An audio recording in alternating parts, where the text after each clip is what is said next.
Bonjour ma belle famille. Bienvenue à nouveau dans Life Changing True Stories. Aujourd'hui, je vous propose une histoire forte et profondément touchante. Asterisk Nathan Cross se tenait devant les baies vitrées de son bureau penthouse en Floride, regardant le coucher de soleil peindre la silhouette de Seattle de nuances ambrées et cramoisies. À 42 ans, il avait bâti un empire dont la plupart des gens ne pouvaient que rêver. Sa société immobilière possédait la moitié des propriétés commerciales du centre-ville de Seattle. Sa fortune personnelle lui permettait d'acheter presque tout ce que l'argent pouvait offrir. Pourtant, alors qu'il se tenait là, seul, entouré de meubles coûteux et de récompenses insignifiantes, il ne ressentait rien. Ni joie, ni excitation, juste la froide satisfaction d'une nouvelle journée réussie, mesurée en chiffres et en contrats. Il s'était entraîné à voir le monde à travers le prisme de la logique pure. Les émotions étaient des faiblesses qui brouillaient le jugement. Les relations étaient des transactions avec des coûts et des avantages. Même ses employés n'étaient que des ressources à gérer efficacement. Cette philosophie lui avait bien servi dans les affaires, transformant une petite société d'investissement en une puissance immobilière en 15 ans. Mais elle l'avait aussi laissé isolé, entouré de personnes qui respectaient son argent plutôt que l'homme qui se cachait derrière. Son assistante personnelle, Livia Carter, travaillait pour lui depuis 8 mois. Elle arrivait tous les matins à 7 heures pile, ses cheveux bruns tirés en arrière, en un chignon soigné. Ses vêtements simples mais professionnels étaient toujours propres et repassés. Elle organisait son emploi du temps chaotique avec une précision remarquable, n'oubliait jamais un seul rendez-vous et traitait des clients difficiles avec une patience qui impressionnait même Nathan. Son travail était irréprochable, son attitude toujours calme et respectueuse. Elle était exactement le genre d'employé qu'il appréciait le plus, efficace et invisible. Nathan la regardait rarement, sauf pour lui donner des instructions. Il ne savait pas où elle habitait, ce qu'elle faisait le week-end, ni quel rêve l'empêchait de dormir la nuit. Ces détails lui semblaient sans importance dans leur relation professionnelle. Elle était un rouage dans la machine de son entreprise, importante mais remplaçable si jamais elle cessait de fonctionner correctement. Il ne lui était jamais venu à l'esprit de se demander s'il y avait plus à son histoire que la surface polie qu'elle présentait chaque jour. Le bureau occupait tout le 20e étage de la Cross Tower, un immeuble que Nathan avait construit 5 ans plus tôt. Les murs en verre offraient une vue sur Elliott Bay et les montagnes olympiques au loin, mais Nathan s'arrêtait rarement pour les apprécier. Son bureau était en noyer importé, toujours parfaitement organisé, sans le moindre papier qui dépasse. Des diplômes d'universités prestigieuses tapissaient les murs, à côté de photos de Nathan serrant la main de sénateurs, de maires et de chefs d'entreprise. Tout dans cet espace communiquait le succès, le pouvoir et le contrôle absolu. Olivia travaillait à un bureau plus petit juste à l'extérieur de son bureau privé, servant de gardienne entre Nathan et le chaos du monde extérieur. Elle filtrait les appels téléphoniques, gérait les visiteurs inattendus et empêchait les problèmes de l'atteindre, sauf en cas d'absolue nécessité. Elle était si douée dans son travail que Nathan oubliait parfois qu'elle était là, ce qui était exactement ce qu'il préférait. Leurs interactions suivaient un scénario prévisible de questions brèves et de réponses efficaces. Ne s'aventurant jamais sur le terrain personnel, ce mardi matin commença comme tous les autres dans la routine soigneusement contrôlée de Nathan. Il arriva à 7h15 précise, avec son café noir habituel acheté dans le café haut de gamme en bas, déjà en train de consulter ses emails sur son téléphone pendant qu'il marchait. Olivia était à son bureau avec son sourire professionnel habituel, un emploi du temps détaillé pour la journée imprimé et prêt sur son bureau.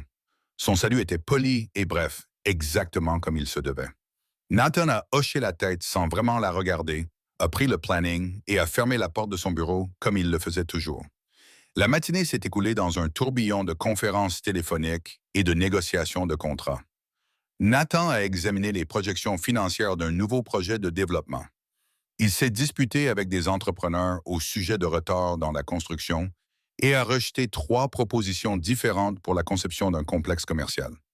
À 13 heures, il avait besoin d'une pause après cette succession interminable de décisions.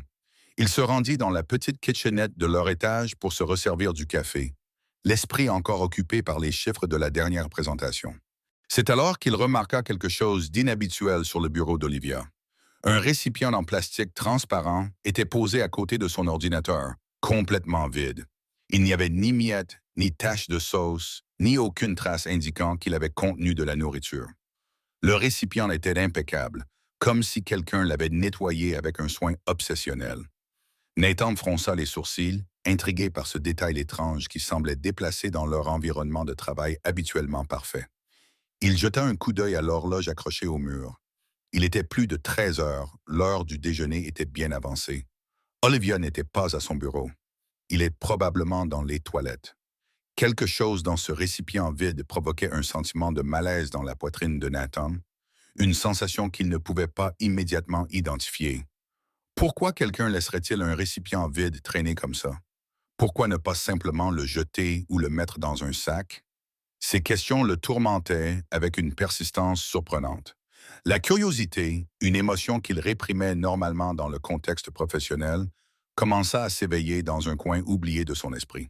Sans vraiment comprendre pourquoi, Nathan se surprit à s'approcher du bureau d'Olivia. Attiré par un mystère qui demandait à être résolu, il regarda dans le couloir pour s'assurer qu'Olivia ne revenait pas, puis ramassa le récipient. C'était du plastique bon marché, du genre vendu dans les magasins discount pour quelques dollars. Il n'avait rien de spécial, mais en l'examinant de plus près, Nathan remarqua quelque chose coincé dans le coin inférieur. Un petit morceau de papier soigneusement plié et aplati contre le plastique. Son cœur se mit à battre plus fort, sans qu'il puisse expliquer pourquoi. Il jeta un nouveau coup d'œil vers le couloir pour s'assurer qu'il était toujours seul, puis retira délicatement le papier et le déplia. L'écriture était féminine et soignée, écrite à l'encre bleue sur du papier ligné. Nathan lut les mots une fois, puis une deuxième fois, puis une troisième fois, incapable de comprendre pleinement ce qu'il révélait. Un jour, j'aurai une vie meilleure, mais pour l'instant, je suis reconnaissante pour le peu que j'ai. À cause des frais médicaux de ma mère, je ne peux rien dépenser pour moi-même. Dieu me récompensera le moment venu.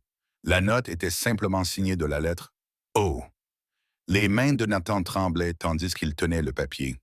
Il le relut une quatrième fois, cherchant un détail qu'il aurait pu mal comprendre, mais il n'y avait aucune erreur possible. Ces mots, écrits avec une dignité si humble, révélaient une réalité qu'il n'avait jamais envisagée. Olivia n'apportait pas de déjeuner parce qu'elle n'avait pas les moyens de s'en acheter un. Cette boîte vide n'était pas le fruit de la négligence ou de l'oubli. C'était de la preuve silencieuse d'un sacrifice quotidien, un rappel à elle-même que des jours meilleurs l'attendaient. Elle arrivait chaque matin avec une apparence professionnelle et soignée. Mais derrière cette apparence soigneusement entretenue, elle menait une lutte financière acharnée. Combien de jours avait-elle travaillé le ventre vide? Combien de fois avait-elle souri en prenant ses commandes alors qu'elle n'avait probablement rien d'autre à l'esprit qu'un repas chaud? Les questions se bousculaient dans la tête de Nathan, brisant peu à peu son armure d'indifférence. Celle-ci s'était construite au fil de décennies passées à se concentrer uniquement sur la réussite professionnelle. Pour la première fois depuis de nombreuses années, Nathan Cross se sentait petit malgré son immense fortune. Il tenait encore la note dans sa main lorsqu'il entendit des pas approcher dans le couloir. Rapidement, il replia le papier et le glissa dans la poche de sa veste, remettant le récipient exactement à l'endroit où il l'avait trouvé. Olivia apparut quelques instants plus tard, portant un dossier contenant des documents qu'il devait examiner immédiatement. Elle s'excusa pour le léger retard, expliquant que l'imprimante du troisième étage était occupée. Nathan la regarda comme s'il la voyait pour la première fois depuis 8 mois. Ses yeux bruns brillaient d'une détermination qu'il n'avait jamais remarquée auparavant. Ses mains, fines mais fortes, serraient ce dossier avec le même dévouement qu'elle avait probablement mis à soigner sa mère malade. Lorsqu'elle parlait, sa voix était calme et professionnelle, ne laissant rien transparaître de la souffrance qu'elle portait en silence. « Pas de problème, Olivia. Laissez-les simplement sur mon bureau, » répondit Nathan, d'une voix étrangement rauque, même à ses propres oreilles. Elle acquiesça et entra brièvement dans son bureau pour lui remettre les documents. Lorsqu'elle retourna à son bureau et se remit au travail sur son ordinateur, Nathan resta debout près de la porte de son bureau, l'observant d'un angle où elle ne pouvait le voir. Il la regarda prendre le récipient vide et le placer soigneusement dans son sac, le manipulant comme s'il s'agissait d'un objet précieux qu'elle ne pouvait laisser derrière elle. Ce simple geste confirmait tout ce que la note avait révélé. Ce n'était pas de la négligence. C'était de la dignité face à la pénurie. C'était maintenir les apparences alors qu'à l'intérieur, Elle s'effondrait probablement de faim et d'inquiétude. Nathan sentit quelque chose de nouveau et de terrifiant grandir dans sa poitrine. De la culpabilité, de la honte, un mélange d'émotions qu'il ne savait ni nommer ni gérer. Il retourna dans son bureau et ferma la porte. Mais cette fois, il ne parvint pas à se concentrer sur les documents devant lui. La note dans sa poche pesait sur lui comme du plomb, lui rappelant que dans sa quête obsessionnelle du succès, il avait oublié quelque chose d'essentiel. Il avait oublié que les gens autour de lui avaient aussi des histoires, des rêves et des souffrances que l'argent ne pouvait pas toujours voir ou résoudre. Le reste de l'après-midi se déroula dans un étrange brouillard pour Nathan. Il signa des documents sans les lire entièrement, répondit aux emails par des réponses automatiques et annula une réunion importante en prétextant une maladie soudaine. Ce n'était pas tout à fait un mensonge. Quelque chose en lui avait été violemment secoué, comme un tremblement de terre interne ébranlant les fondations de son existence. Le mot restait dans sa poche, brûlant sa conscience chaque fois que ses doigts effleuraient le tissu de sa veste. Les paroles d'Olivia résonnaient dans son esprit comme une voix persistante qui ne le laissait pas en paix. À cause des frais médicaux de ma mère, je ne peux rien dépenser pour moi-même. Quelle était la gravité de la maladie de sa mère? Combien coûtaient les médicaments qu'Olivia achetait en sacrifiant sa propre nourriture? Les questions se multipliaient sans réponse, créant un tourbillon de pensées qui l'éloignait de plus en plus de sa zone de confort et de contrôle calculé. À 18 heures, Olivia frappa doucement à la porte de son bureau avant d'entrer pour lui faire savoir qu'elle avait terminé de classer les contrats de la semaine et qu'elle partait pour la journée, à moins qu'il n'ait besoin d'autre chose. Nathan la regarda avec une nouvelle intensité, essayant de lire sur son visage un signe de la souffrance qu'elle cachait, mais elle conservait une expression sereine, presque joyeuse, comme si rien ne pesait sur ses épaules minces. Quelque chose se brisa en Nathan à ce moment-là. Un mur qu'il avait construit brique par brique au fil des années, en privilégiant l'argent aux relations humaines. Il ne pouvait pas la laisser franchir cette porte sans reconnaître ce qu'il avait découvert, sans commencer d'une manière ou d'une autre à réparer les choses. Olivia, attendez un instant, dit-il, se surprenant lui-même avec ses mots. Elle s'arrêta près de la porte, attendant patiemment avec cette attitude professionnelle qui semblait désormais déchirante plutôt que simplement efficace. Nathan chercha dans son esprit quelque chose d'approprié à dire, quelque chose qui ne révélerait pas qu'il avait envahi sa vie privée en lisant cette note. Les mots vinrent lentement, soigneusement choisis pour paraître décontractés plutôt qu'intrusifs. « Comment va votre mère? Je crois qu'il m'a dit il y a quelque temps qu'elle avait des problèmes de santé. » C'était un mensonge partiel, car il ne se souvenait pas qu'elle lui ait jamais dit quoi que ce soit de tel.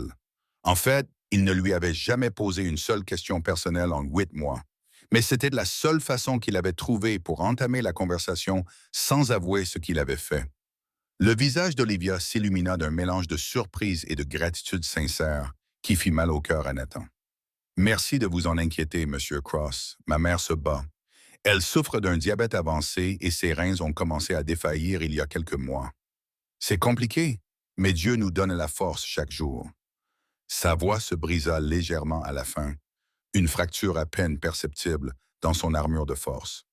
Nathan ressentit cette fracture comme un coup de poignard en plein cœur.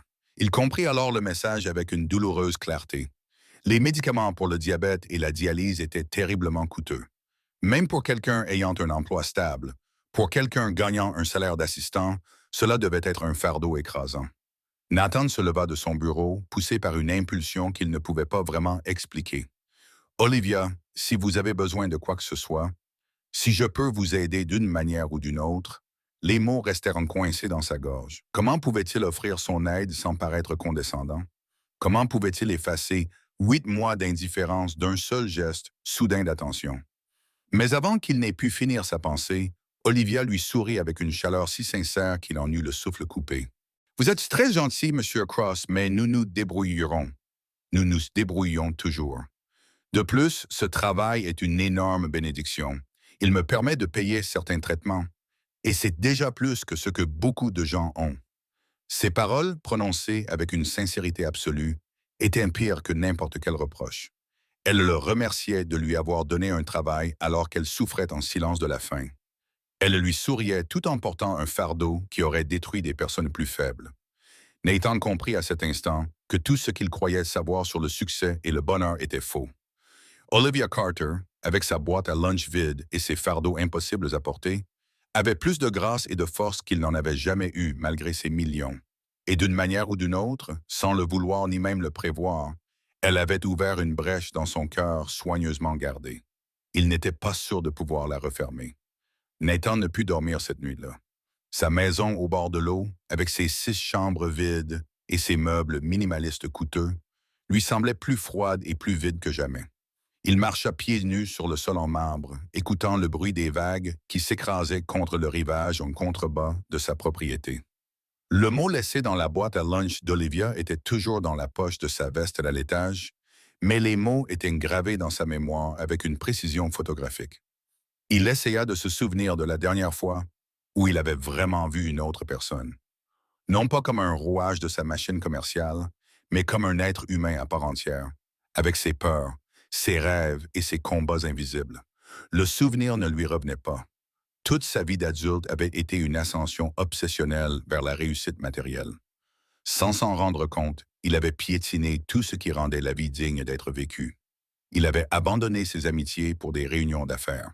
Ses relations amoureuses avaient pris fin parce qu'il n'avait pas de temps à consacrer aux complications émotionnelles.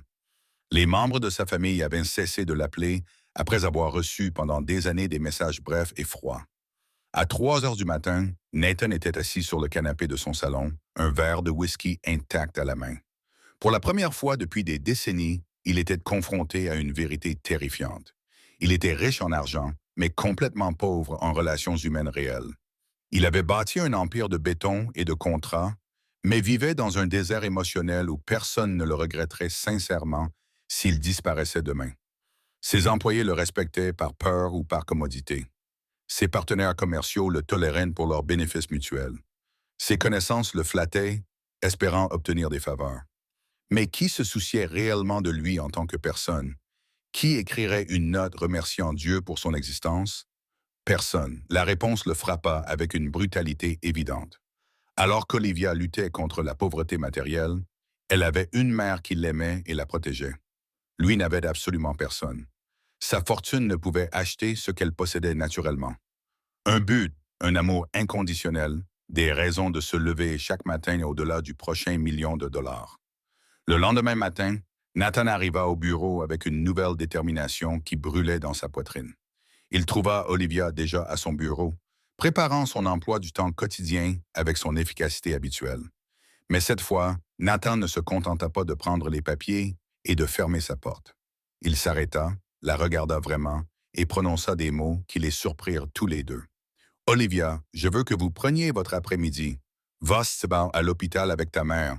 Assure-toi qu'elle reçoive les meilleurs soins possibles. Je prendrai en charge tous les frais médicaux nécessaires.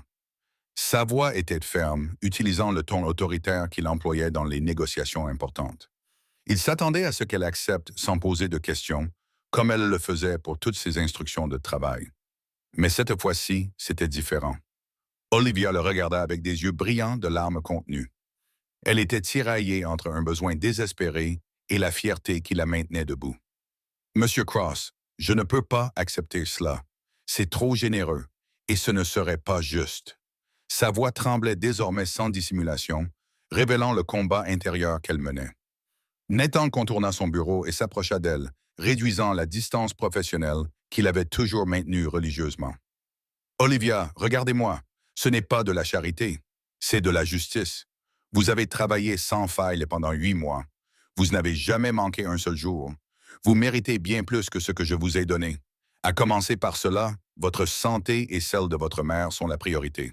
Il tendit la main avec une carte de crédit d'entreprise qu'il avait sortie de son portefeuille, celle qu'il utilisait pour les dépenses de la société. Prenez cela. Demain, vous emmenez votre mère dans le meilleur hôpital privé de Seattle et vous leur dites que toutes les dépenses seront à la charge de mon compte professionnel. Ce n'est pas négociable. Olivia prit la carte avec des mains tremblantes et une larme finit par couler sur sa joue. Merci, murmura-t-elle d'une voix brisée. Merci de m'avoir vu. Ces derniers mots frappèrent Nathan avec une force dévastatrice, car en 8 mois de travail parfait, elle ne lui avait jamais demandé de la voir comme une personne. Elle ne le remerciait que maintenant que quelqu'un remarquait enfin son existence au-delà des tâches accomplies. Cette nuit-là, Nathan ne pouvait s'empêcher de penser à ce qu'il avait mis en branle. Il avait donné à Olivia les moyens d'aider sa mère, mais il se rendait compte que ce n'était pas suffisant. Il avait besoin de comprendre son univers pour vraiment connaître cette femme qui, d'une manière qu'il ne pouvait encore nommer, avait commencé à compter pour lui. Les semaines suivantes, passées à veiller à l'hôpital, apportèrent des changements. Il commença à quitter le travail plus tôt, ce qui choqua son associé, James Rivera, qui le connaissait depuis 15 ans.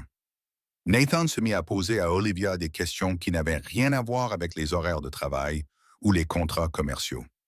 De simples questions sur sa journée, l'état de santé de sa mère, ses rêves pour l'avenir. Au début, Olivia répondait avec une politesse hésitante. Elle ne comprenait pas pourquoi son patron s'intéressait soudainement à sa vie personnelle. Mais peu à peu, à mesure que les questions de Nathan devenaient plus fréquentes et son intérêt plus sincère, elle commença à s'ouvrir. Elle lui montra des photos de sa mère Rose sur son téléphone, souriante avec fierté en lui parlant des légères améliorations de son état de santé grâce aux nouveaux traitements.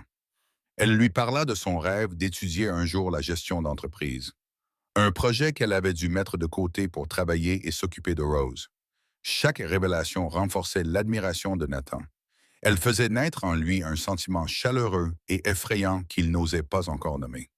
Un vendredi soir, Nathan prit une décision qui aurait été impensable un mois plus tôt. Olivia, j'aimerais rencontrer votre mère comme il se doit. Est-ce que je pourrais passer vous voir ce week-end? Sa demande fut plus nerveuse qu'il ne l'aurait souhaité. Le visage d'Olivia exprima d'abord la surprise, puis quelque chose de plus doux, presque de l'espoir. Elle en serait ravie, Monsieur Krauss. Elle souhaite vous remercier en personne.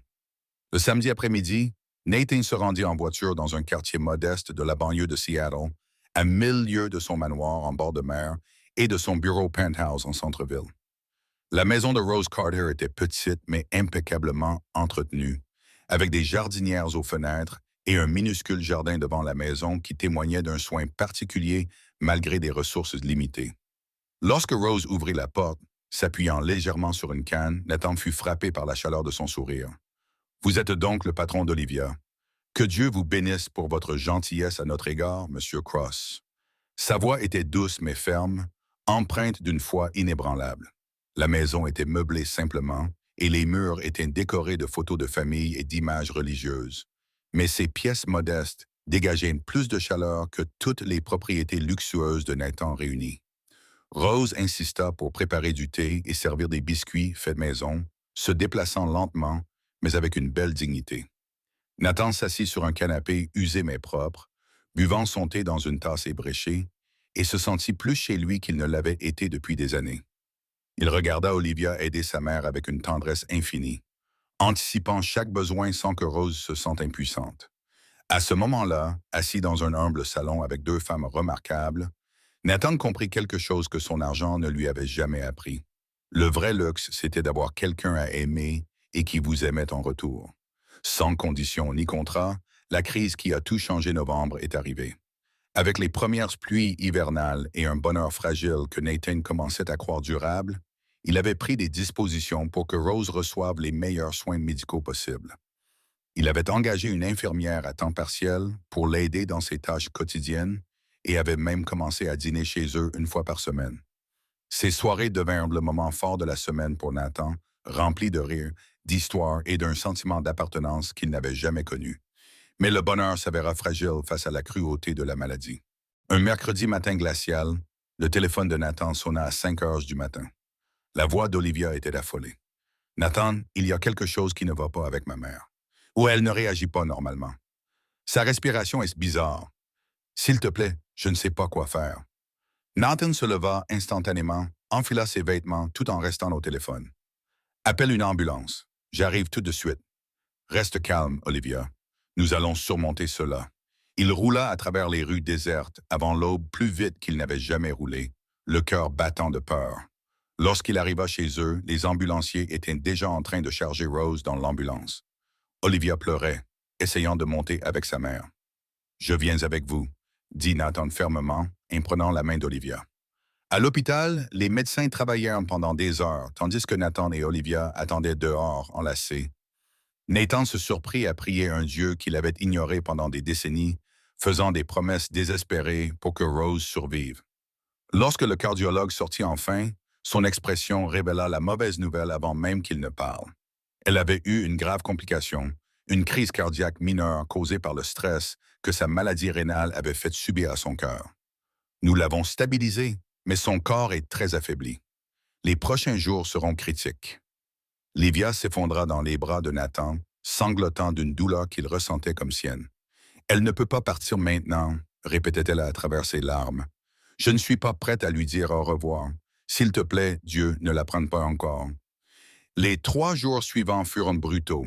Nathan et Olivia restèrent à l'hôpital en permanence, dormant à tour de rôle dans des fauteuils inconfortables, tenant les mains de Rose, lui lisant ses passages préférés de la Bible. Rose avait des moments de lucidité où elle souriait faiblement, suivis d'épisodes où elle pouvait à peine garder les yeux ouverts. Nathan se surprit à supplier silencieusement l'univers de lui accorder plus de temps, plus de moments avec cette femme qui lui avait montré ce qu'était la véritable grâce. Le 4e jour, Rose se réveilla avec une lucidité inhabituelle, comme si son esprit avait rassemblé toutes ses forces restantes pour une dernière conversation importante. Olivia, mon amour, approche, demanda-t-elle d'une voix faible mais ferme. Olivia s'agenouilla à côté de son lit, les larmes coulant silencieusement sur ses joues. Maman, ne parle pas comme ça, tu vas guérir, dit le médecin, mais Rose secoua doucement la tête, l'interrompant avec la sagesse de quelqu'un qui sent la fin approcher. Ma belle fille, j'ai eu une vie bénie malgré les difficultés. Je t'ai vue devenir une femme merveilleuse, forte et gentille. Aucune mère en Amérique ne pourrait être plus fière. Maintenant, j'ai besoin que tu m'écoutes attentivement. Sa voix tremblait sous l'effort, mais ses mots étaient empreints d'une détermination inébranlable. Rose tendit son autre main vers Nathan, qui se tenait près de la fenêtre pour leur laisser un peu d'intimité. Monsieur Cross, venez ici, s'il vous plaît. C'est pour vous aussi. Nathan s'approcha lentement, sentant qu'il allait recevoir quelque chose de sacré. Rose lui prit la main avec une force surprenante pour quelqu'un d'aussi faible, joignant ses doigts à ceux d'Olivia dans un geste délibéré et symbolique. Vous êtes entrés dans nos vies comme un miracle déguisé en patron. J'ai vu comment vous regardiez ma fille dès notre première rencontre. Je reconnais l'amour quand je le vois, même si vous ne l'avez pas encore admis à voix haute. Olivia étouffa un sanglot, le visage brûlant d'émotion. Nathan sentit sa gorge se serrer, incapable de nier ce que cette femme pleine de sagesse avait vu avec une clarté absolue. Monsieur Cross, continua Rose d'une voix de plus en plus faible, l'argent peut acheter beaucoup de choses merveilleuses. Des médicaments, des traitements, de belles maisons au bord de l'eau, mais ma Olivia a besoin de quelque chose que l'argent ne peut jamais acheter. Le véritable amour, une compagnie sincère, quelqu'un qui la voit pour ce qu'elle est et non pour ce qu'elle a ou n'a pas. Les larmes coulaient maintenant librement sur le visage de Nathan. Des larmes qu'il n'avait pas versées depuis son enfance. Rose serra leurs mains jointes avec le peu de force qui lui restait. Promettez-moi quelque chose, Monsieur Cross. Promettez-moi que vous prendrez soin de ma fille, pas seulement avec votre argent, mais avec votre cœur.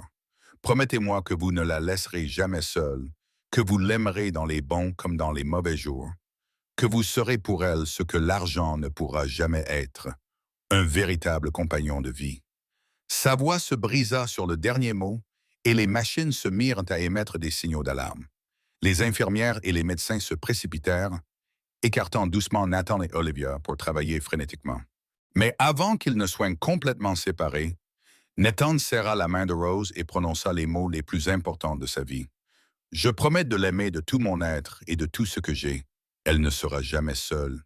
Vous avez ma parole, Madame Carter. Vous avez ma parole. » Rose sourit alors, un sourire de paix absolue qui illumina son visage fatigué. Elle ferma doucement les yeux et murmura quelque chose que seule Olivia entendit. « Maintenant, je peux partir en paix, entouré d'amour, avec la main de sa fille dans la mienne et une promesse faite en toute sincérité. » Rose Carter rendit son dernier souffle. Le cœur qui avait battu pendant 58 ans, portant un amour inconditionnel à tous ceux qui la connaissaient, s'arrêta enfin, laissant derrière lui un héritage qui allait changer à jamais le destin de 2 âmes qui commençaient tout juste à se trouver au milieu de la douleur et de l'espoir. Les funérailles de Rose Carter furent une cérémonie simple mais magnifique, à laquelle assistèrent les voisins de sa modeste communauté, venu dire adieu à une femme qui avait toujours eu un mot gentil et une main secourable. Nathan organisa tout selon les traditions qu'il savait que Rose aurait souhaitées. Un service dans la petite église du quartier où elle priait chaque dimanche, des fleurs blanches remplissant l'autel, des musiciens jouant ses chansons préférées à la fin de la cérémonie. Olivia traversa ses jours comme une somnambule, littéralement soutenue par les bras de Nathan, qui ne la quitta pas un instant. Il annula tous ses engagements du mois, ce que ses partenaires commerciaux accueillirent avec incrédulité et frustration. Mais pour la première fois de sa vie, Nathan comprit qu'il y avait des choses infiniment plus importantes que les affaires. Il y avait des promesses à tenir, des cœurs brisés à guérir, des personnes réelles qui avaient besoin de cadeaux plutôt que d'argent. Pendant les nuits les plus difficiles, quand Olivia se réveillait en pleurant et en appelant sa mère, Nathan la tenait dans ses bras jusqu'à ce que ses sanglots se calment et qu'elle se rendorme, épuisée. Il découvrit que réconforter le chagrin d'une autre personne était bien plus important que n'importe quel contrat qu'il avait jamais signé. Une semaine après les funérailles, Olivia tenta de retourner au bureau comme si de rien n'était. Elle est arrivée à 7 heures du matin, vêtue de ses habits de travail impeccables, mais ses yeux gonflés et son sourire forcé la trahissaient. Nathan l'a trouvée en train de classer des dossiers avec des mains tremblantes. Elle essayait désespérément de s'accrocher à sa routine pour ne pas avoir à réfléchir. « Olivia, que faites-vous ici ?» lui a-t-il demandé gentiment, s'approchant lentement, comme s'il craignait qu'elle ne s'effondre au moindre contact brusque. « Je travaille, Monsieur Cross. J'ai été absente trop longtemps. J'ai sûrement beaucoup de retard à rattraper. » Sa voix était mécanique, creuse, comme si elle lisait un script. Nathan lui prit les dossiers des mains et les mit de côté, puis la tourna doucement vers lui. « Tu n'as pas besoin d'être forte en ce moment. Tu n'as pas besoin de faire semblant que tout va bien. Votre mère vient de mourir, Olivia. Vous avez le droit de vous effondrer. » Ces mots, prononcés avec tant de tendresse, brisèrent le mur qu'elle avait érigé autour de son chagrin. Olivia s'effondra contre sa poitrine, sanglotant de toute la force de la douleur qu'elle avait retenue. Nathan la serra fort dans ses bras. D'une main, il lui caressa les cheveux, lui murmurant des mots réconfortants qu'il ne savait pas posséder. « Je suis là. Tu n'es pas seul. Je l'ai promis à ta mère et je ne romps jamais mes promesses. » Ils restèrent ainsi longtemps, au milieu du bureau qui avait autrefois été un espace professionnel froid, mais qui était désormais le théâtre d'un moment des plus humains. Aucun d'eux n'avait jamais fait l'expérience de reconstruire une vie ensemble. Les semaines qui suivirent furent difficiles, mais transformatrices. Nathan fit emménager Olivia dans son manoir, non pas en tant qu'employé, mais en tant que personne qui lui était chère. Il a transformé l'une des chambres vides en un sanctuaire pour elle, rempli de photos de Rose, de ses livres préférés et de meubles confortables où elle pouvait pleurer en privé quand elle en avait besoin. Mais la plupart des nuits, Olivia finissait dans la chambre de Nathan, ayant besoin du réconfort d'une autre présence humaine pour éloigner les cauchemars. Il parlait pendant des heures de tout et de rien. Nathan lui a raconté son enfance solitaire, effacée par les nounous pendant que ses parents couraient après des opportunités commerciales à travers le monde. Olivia partageait ses souvenirs de son père, un pêcheur décédé lorsqu'elle avait 12 ans, laissant Rose l'élever seule avec des ressources limitées, mais un amour illimité. Ils ont découvert qu'ils étaient tous deux orphelins, chacun à leur manière. Tous deux cherchaient à créer des liens dans un monde qui semblait conçu pour séparer les gens. James Rivera, l'associé de Nathan, a remarqué les changements spectaculaires chez son ami et l'a appelé un soir pour lui faire part de son inquiétude. « Nathan, que t'arrive-t-il? Tu as annulé plus de réunions au cours du dernier mois qu'au cours des 10 dernières années réunies. Le conseil d'administration s'inquiète. Tes investisseurs se posent des questions. » Nathan a regardé Olivia, qui était recroquevillée sur son canapé, en train de lire l'un des livres préférés de sa mère, et a ressenti une clarté qu'il n'avait jamais connue auparavant. « James, j'ai passé 20 ans à bâtir un empire et j'ai oublié de construire une vie. Je n'annule pas les réunions parce que je traverse une crise. Je comprends enfin ce qui compte vraiment.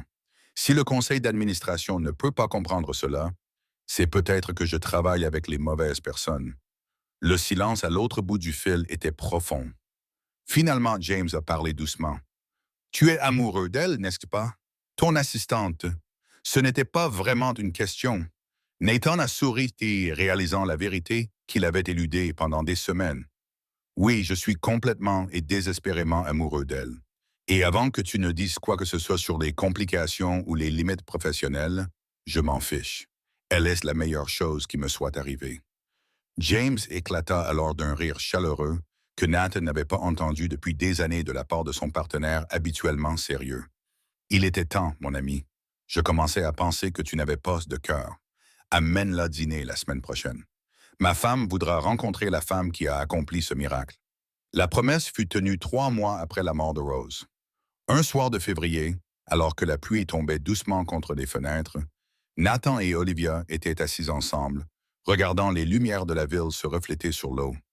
Olivia était lentement revenue à la vie, les contours aigus du chagrin s'adoucissant en une acceptation douce amère.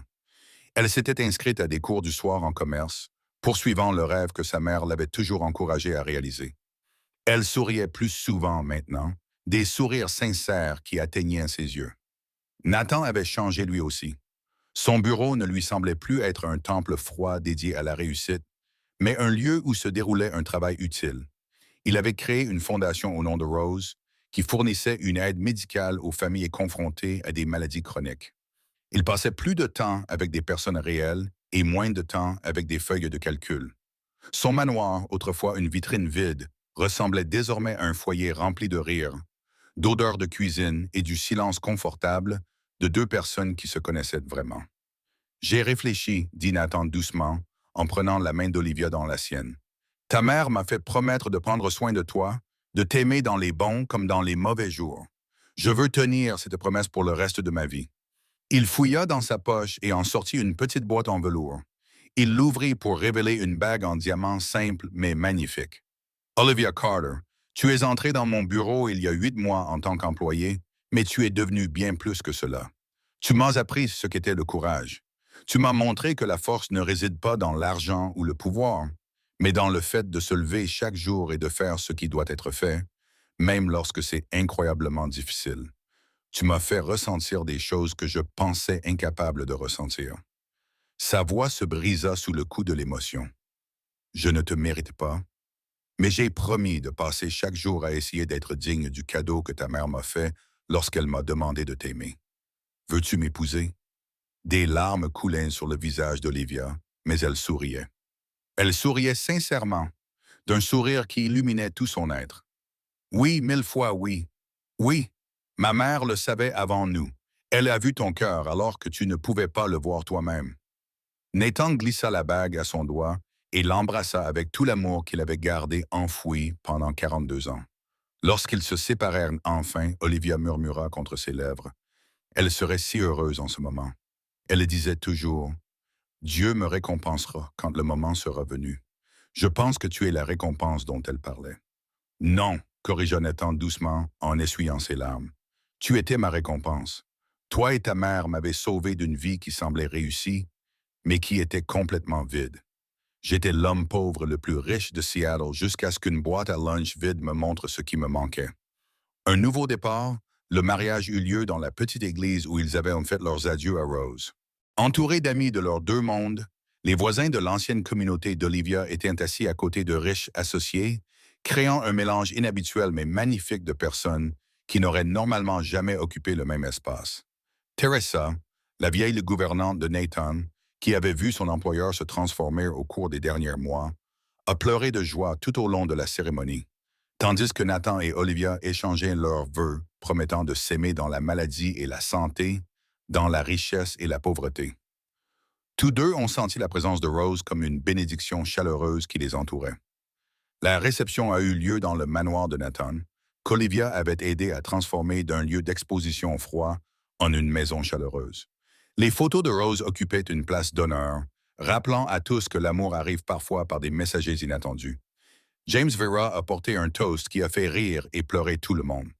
Je connais Nathan Cross depuis 15 ans, et je peux honnêtement dire que je ne le connaissais pas vraiment jusqu'à il y a 6 mois.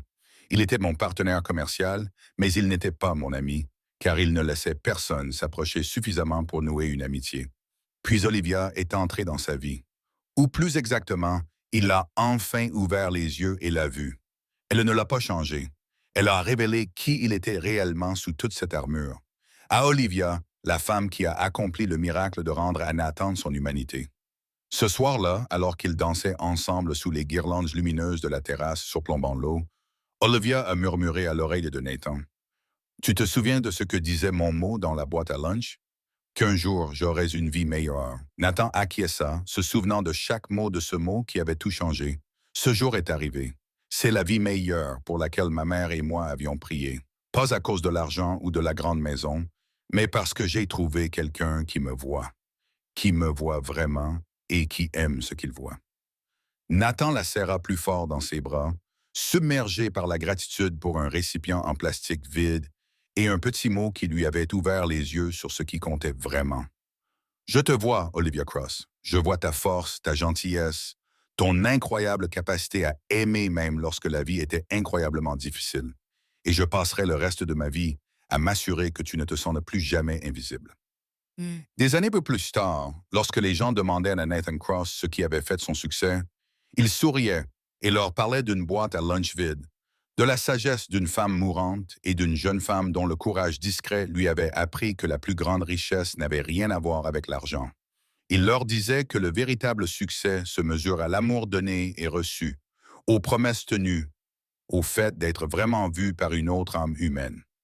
Et chaque année, à la date anniversaire de la mort de Rose Carter, Nathan et Olivia se rendaient sur sa tombe avec des fleurs et des histoires de leur vie commune, la remerciant pour le dernier cadeau qu'elle leur avait fait à tous les deux.